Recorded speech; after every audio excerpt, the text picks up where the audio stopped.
Yo guys, Spiritual Thingy 47 here, and it's been a while since I uploaded. I feel like my beard's gotten longer because I haven't shaved just since this whole ordeal started. But anyways, today we're gonna be talking about family, family ties, blood, like blood related genetics and biological, all those stuff, right? It's kind of what I'm referring to is your what they call like your blood family, meaning it's your mom because she gave birth to you, or it's your sister because you guys were both came from the same womb, all this stuff, your cousin and blah blah, right? So why am I bringing this topic up? First of all, I feel like not enough people talk about this. Now, second of all, what I want to talk about is the issues that come with this kind of system that we're born with, right?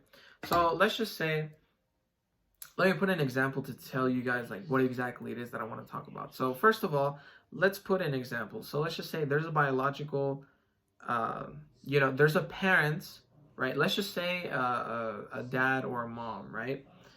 Let's say dad, just to simplify things, right? There's a dad who has a biological son, right?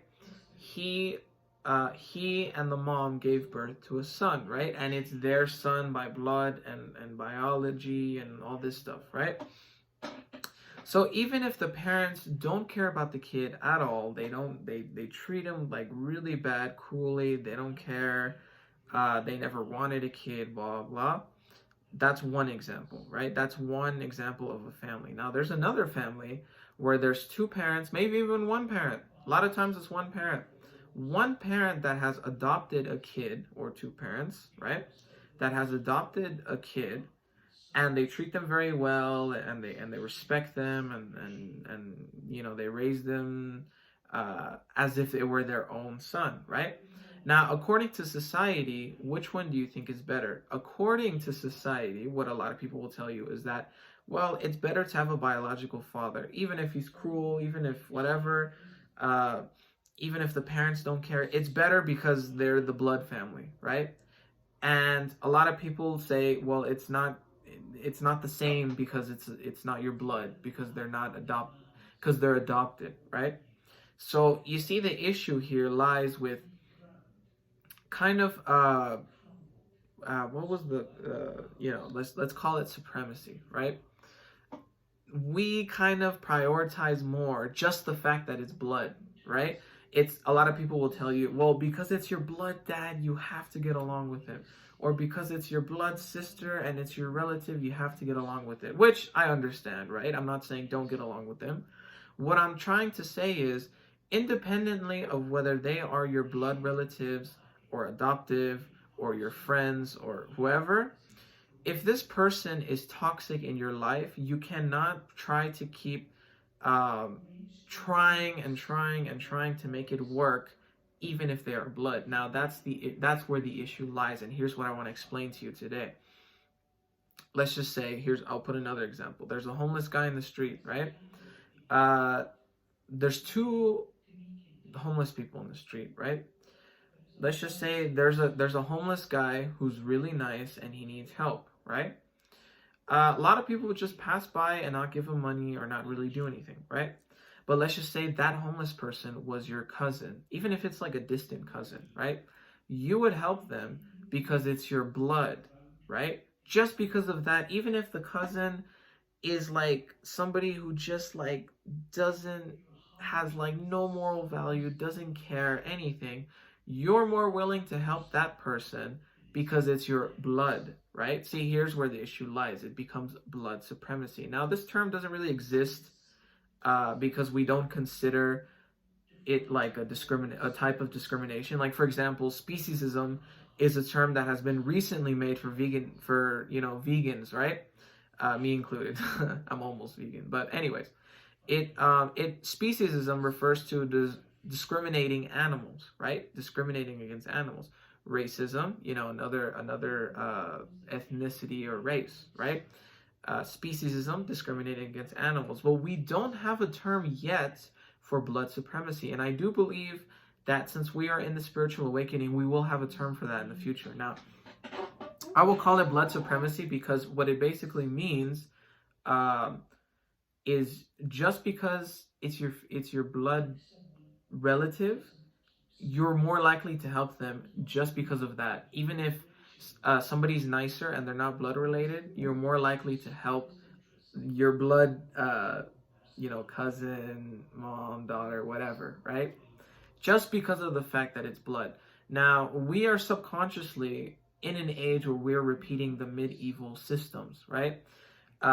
What did they do in medieval times? Let's talk about this for example, and let's compare it to the present. So in medieval times, what they did is they had a king, they had queen, right? Now, how did they decide the new king? They didn't decide on a king who was worthy, a king who had moral values, a king who knew how to rule the land. Nope. It was the first thing they would look at is it's got to be the king's son.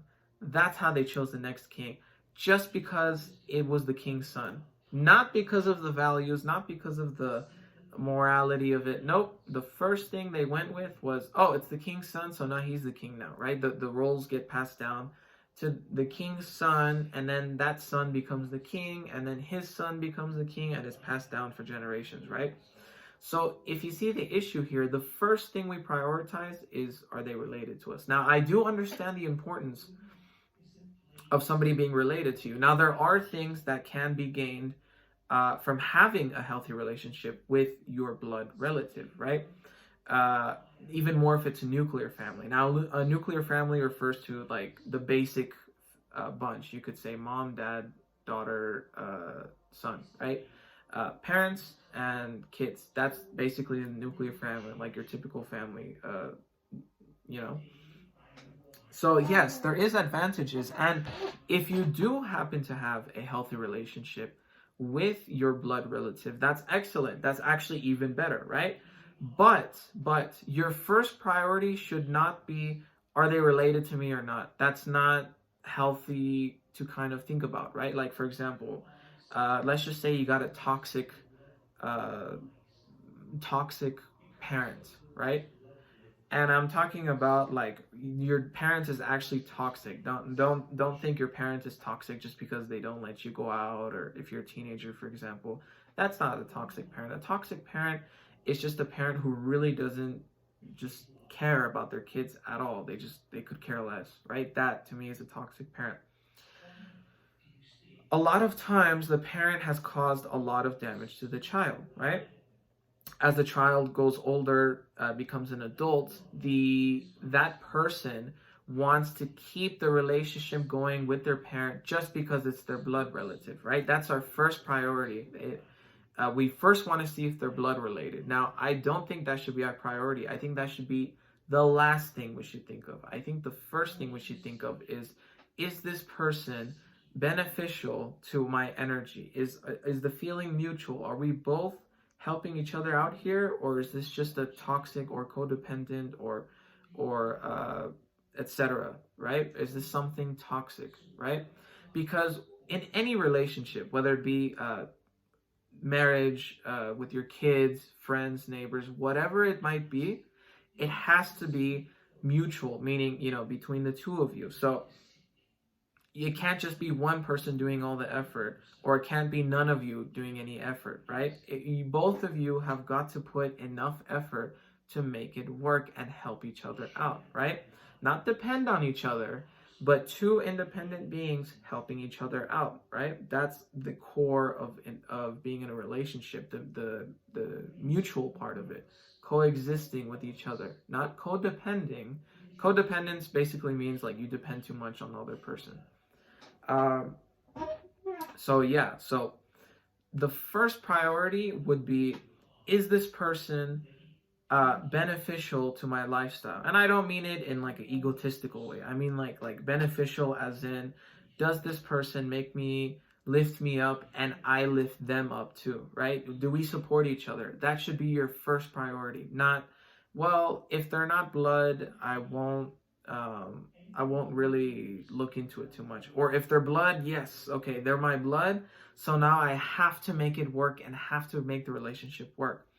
And I'm telling you guys this because this is a topic that's not talked about often, right? I think that I looked up the term blood supremacy to see maybe if they have something about it. I did see, just the only thing I could find was really that they use this term in Harry Potter. I haven't watched the movie in a while, but I think they refer to kind of like a pure blood thing. But yeah, I think that term is kind of used in a similar way in that movie, as far as I remember. But anyways, we can think of blood supremacy as like racism, sexism, species, like a new form of discrimination that is important for us to know. And I think this term will come into fruition like maybe in a decade or so, hopefully with the spiritual awakening. Now, in spirituality, you could there's essentially what's called a soul family, right?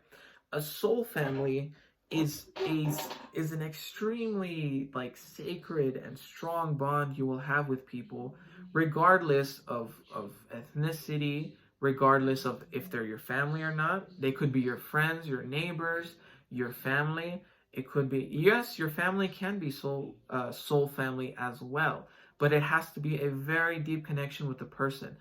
The important thing about soul family is not if you're related to them or if they're from the same country as you. That's not the important part about soul family. Soul family refers to no matter what the person, no matter what physical ties I have with the person or what country they come from, I have a bond with them. It doesn't have to be love as in a relationship love. It could be a kind of, it feels like a family to you, right?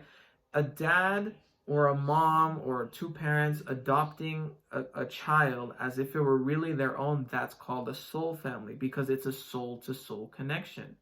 A lot of times in these soul family ordeals, it won't just be your family. Yeah, a lot of times it'll just be like someone that is not even connected to you at all. You could connect more with a person you met online in Japan, right?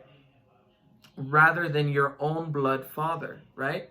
And that's not something bad necessarily. It just tells you that you have to focus on these deeper connections. Remember, within our lifetimes, our families change.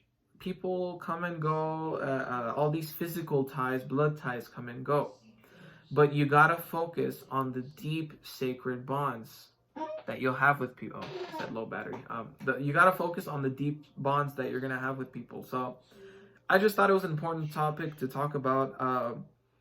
You guys, it's really important, whether it be your mom, your dad, your sister, your daughter, your grandkids, whatever the case might be. If these people are toxic to you, you have to let them go. It doesn't matter what ties you have to them, because you as a person, yes, you have certain responsibilities to connect with your family that you were born with. Yes, you do have that, but there's a limit. Once you pass that limit and go above and beyond, and they just still aren't trying to connect back, that's where your limit ends. You have a job to do, and you did it, and you're done, right? But if you do have a healthy connection with any of your family members, then you keep that connection. That's good. But yeah, I hope you guys learned something from this video. Leave a comment, any questions you guys might have about this stuff.